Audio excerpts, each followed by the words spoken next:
ابراہیم بن ادہم رحمت اللہ تعالی کی بارگاہ میں ایک شخص حاضر ہوا اور عرض کرنے لگا یا سیدی مجھے گناہ کرنے کی اجازت دے یا پھر گناہ سے بچنے کا طریقہ ارشاد فرما دی۔ تو ابراہیم بن ادہم علیہ السلام نے فرمایا اے انسان جب تیرا دل کرے کہ تو نے گناہ کرنا ہی کرنا ہے ایسا کرنا اللہ کا رزق کھانا چھوڑ دے۔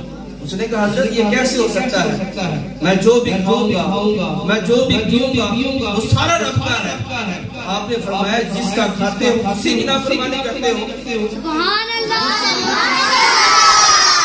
دوسری نصیحت کرتے ہوئے آپ نے فرمایا اے انسان جب تیرا دل کرے کہ تو نے گناہ کرنا ہی کرنا ہے تو ایسا کرنا اللہ کے ملک سے باہر جا کر گناہ کرنا۔ وَلِلَّهِ الْمَشْرِقُ وَالْمَغْرِبُ زمین آسمان مشرق مغرب سارا رب کا ہے۔ ہو سکتا ہے کہ میں اللہ کے ملک سے باہر چلا جاؤں۔ آپ نے فرمایا پھر جس کے ملک میں رہتے ہو اسی کی نافرمانی کرتے ہو تمہیں شرم نہیں آتی؟ کہا حضرت اس سے بھی کچھ آسان طریقہ بتائیں۔ فرمایا چلو ٹھیک ہے جب گناہ کرنے کا پکا ارادہ ہو جائے تو اللہ سے چھپ کر گناہ کرنا۔ جس طرح تم ماں سے چھپتے ہو باپ سے چھپتے ہو بیوی سے چھپتے ہو دوستوں سے چھپتے ہو اسی طرح اللہ سے چھپ کر گناہ کرنا۔ کہا حضرت یہ کیسے ہو سکتا ہے؟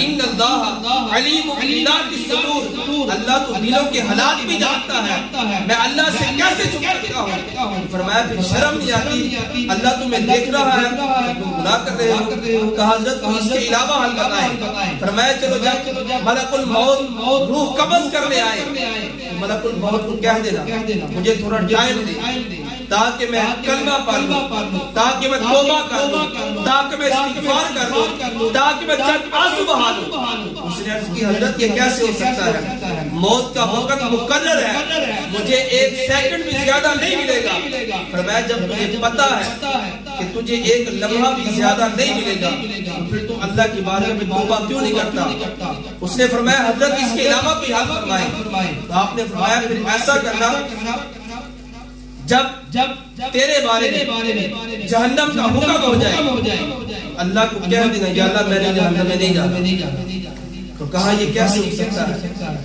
جب اللہ کا حکم ہوگا تو فرشتے گھسیٹ کا جہنم میں لے جائیں گے۔ فرمایا اے بندے جب تو اللہ سے چھپ کر گناہ نہیں کر سکتا، جب تو اللہ کے ملک سے باہر نہیں جا سکتا، جب تو اللہ کا رزق نہیں چھوڑ سکتا، جب تو فقط جو موت کا مقدر ہے اس کو ٹال نہیں سکتا، اس میں مہلت نہیں لے سکتا، اللہ کا حکم ہوگا جہنم میں جانے کا تجھے جانا پڑے گا۔ اے انسان اگر ان تمام پریشانیوں سے بچنا چاہتا ہے تو ایک ہی حالت گناہ کرنا چھوڑ دے۔ جب تو گناہ کرنا چھوڑ دے گا پھر یہ ساری پریشانی تیری حل ہو جائیں گی۔ تو ہمیں بھی اس واقعے سے سبق حاصل کرنا چاہیے کہ ہم رب کا کھاتے ہیں، رب کے ملک میں رہتے ہیں، رب ہمیں دیکھ رہا ہوتا ہے، ہمیں موت کبھی بھی آ سکتی ہے۔ تو ہمیں ہر وقت گناہوں سے خود بھی بچنا ہے، اپنے دوست احباب کو بچانا ہے۔